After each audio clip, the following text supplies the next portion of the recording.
So I wanted to talk about starburst.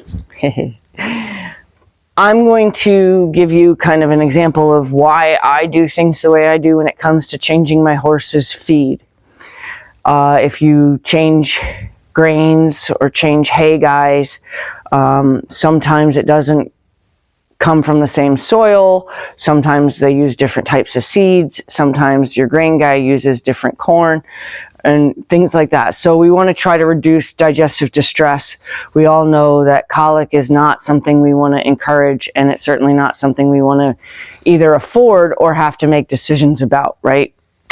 You know, colic surgery is very expensive, and not everybody can afford to help their horse through an impacted colic.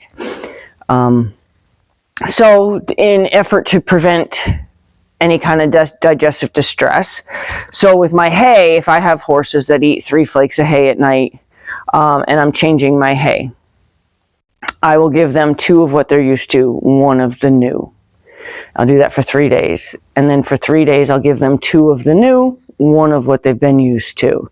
And on the 7th day, they should be fully switched over to the new hay, and it's as gentle of a transition as you know, as they should need. Now, only thing you must take account for is horses that feel like it's a package of starburst and they only like the pink and red ones, and they don't really like the yellow and the orange ones. So you may run into that, and that's what I've run into. My horses are not changing over, and now it's official, right? So there's nothing wrong with the hay. I have no complaints about the hay. My horses have just decided that it's the yellow starburst. And just like any little kid, if there's only yellow starburst in the candy jar, eventually the little kid's still going to want the yellow starburst. There's nothing wrong with it. It's still nutritionally valuable. It's still, you know, has the same quality, just a different flavor than what they've been eating. So if you're going to make a changeover that seems like your horses aren't doing it quickly, do a body condition. Like if you're getting ready to make a change, do a body condition kind of evaluation. Make sure that your horses can afford a crash diet, right? They're not getting any more hay than they're used to eating, but they're not consuming it. That's a crash diet, right? My horses can afford the crash diet. I'm not worried about my horses suddenly, you know, getting skinny. They will change. It will happen. So people who like try a new hay and they do the gentle changeover, which hopefully everybody really does, because it's just a good practice, right? These guys have had that gentle changeover. They're opting to make it harder on themselves by not eating the hay that is being mixed in. Now, when it's the only hay that they have available, they have to make a decision. It's the only hay I'm putting outside now. 4th day for one group, 3rd day for 2 other groups. When I did just walk my field, one of the fields had actual just flakes of hay that I had to step over, you know, that weren't touched. They're at that point now where it's like, that's what you're getting, you know, that's what you're getting. I don't have a problem with the quality of hay. I am equating the hay with being a yellow starburst, right? They've just gotten used to getting only the pink ones, and they don't really want the yellow ones, but the yellow ones are now all that's available, and there's nothing wrong with them. They just would prefer the other ones. Just make sure before you make a dramatic change that your horses have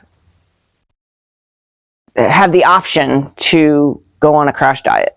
If your horses are already, you know, dangerously skinny or even questionably skinny, that's not the time to do a changeover of hay. And it's certainly not the time to throw a lot of grain at them. Because if you're doing a changeover of hay and you think you're going to supplement their diet that they've chosen to have, and you start throwing more grain at them to supplement that, you're actually running even higher risk of colic, because now you're putting even more weight in their digestive tract while they might be experiencing gas and things from the change of hay. So I don't start feeding them more grain during a changeover either. So that's important. It becomes frustrating, yes, because, you know, this becomes bedding, and it's actually more expensive than my bedding is. So it's actually like, you know, fancy bedding. And I hate having hay mixed in my shavings. So, you know, I'm hoping that this changeover happens a little, you know, now that it's official. Start eating it, guys. So that's my recommendation. Don't throw more grain at them if they start being picky about their hay. Don't run out and get another hay. Okay?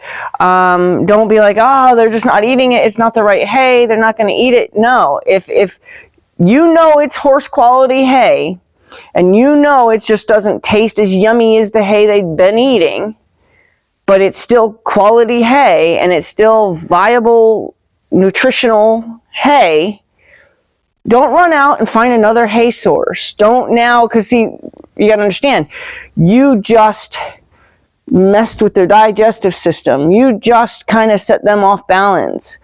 Running out and getting something else is going to, you know what I mean? That's like drinking the water where you're not supposed to drink water. You know what I'm saying? Like, it's just going to wreak havoc on their digestive system if you make additional changes. Just do a gentle change. If it's taking longer than you hoped, and then they get to that point to where you have none of the other hay still to give them, just tell them, that's what you're getting, kids. Eat it. And they will eventually. But don't go running out and getting another hay.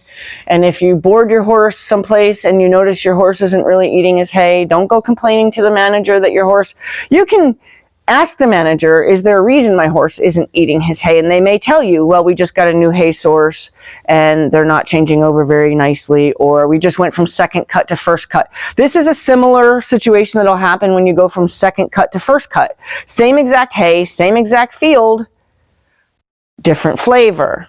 You see what I'm saying? Nothing's wrong with it. It just doesn't taste as good as the yummy second cut that they've been getting.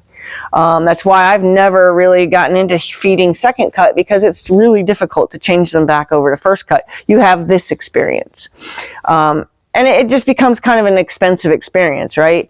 Like I said, don't supplement with more grain, because then you're just putting weight in their digestive system. You're putting more and more chances of their digestive system clogging up and them getting an impacted colic. We don't want to see that happen. And that's just, you know, that's my recommendations for changing horses.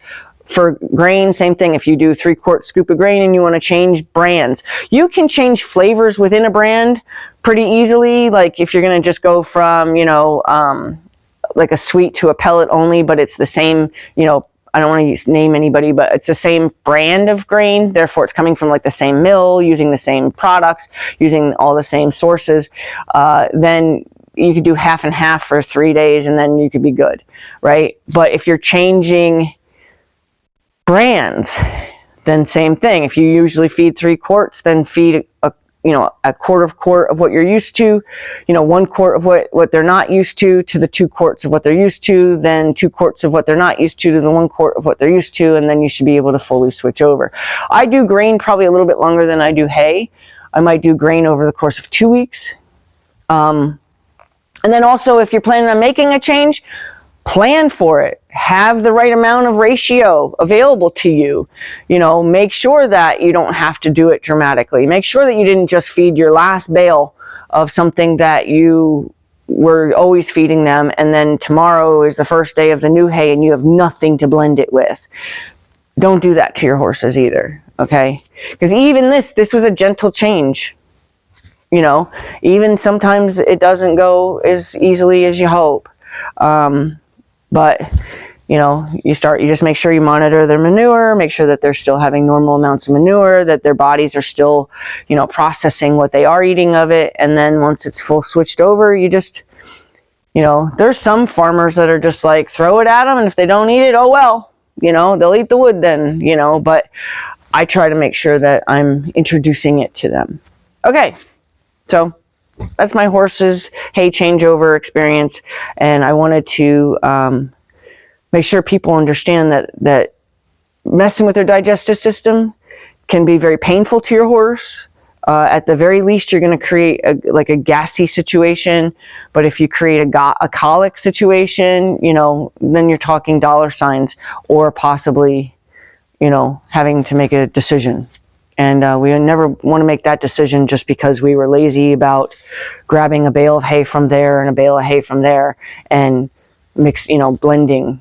You know, I don't shake them up and mix them. I put a flake of and 2 flakes of, you know what I mean?